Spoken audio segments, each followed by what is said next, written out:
I was watching a video last night, and there was a preacher out there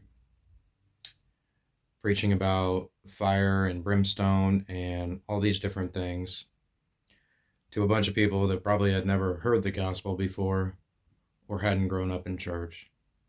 And I was looking in the comments section, and there was maybe like 3% of people were like, wow, that's pretty aggressive. What are you doing?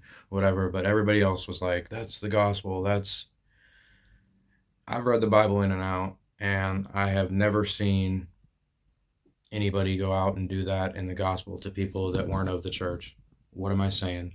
I'm saying the only time that there were prophets sent and different things other than Nineveh, but all the prophets of old were speaking to the church. And Nineveh quickly turned. Why? Because it was probably a really quiet story, because Jonah didn't even want to go. See, Sodom and Gomorrah had Lot, right? But Lot himself, when they came to the door to take the angels and do what they wanted with him, the men of the town, Lot tried to give over his own daughters. So Sodom and Gomorrah had a righteous man to be the influence. More often than not, this seems to be how things are. When there's a large group of believers, they're very judgmental. They know what they want to say and how they want to influence. But when they're all alone, they're of no influence. Now, it's said that Job was a righteous man. Well, he had Abraham. Back in the Old Testament, doing all of the rituals and all of the different sacrifices and keeping the feast days, well, that kept you clean. But that was just on the outside. On the inside, there was obviously nothing there. A lot of people these days didn't grow up in church, and the church that they ever see is either hypocritical or extremely judgmental, or both.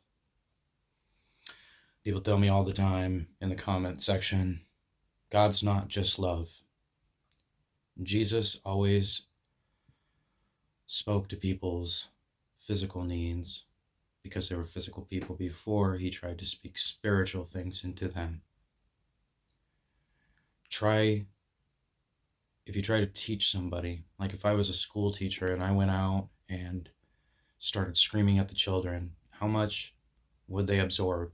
How much would they understand?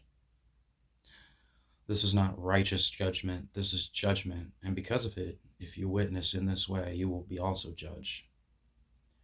And you will be judged super harshly because you are a teacher. That's just facts. That is scripture. So you might want to read the whole book before you just pick a verse or before you pick a section. Because the world needs love just as much as it needs judgment, if not much more.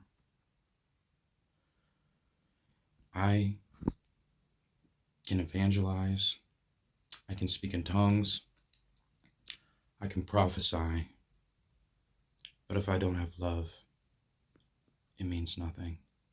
It is a clanging cymbal. Man, it sure sounded like a bunch of noise to me.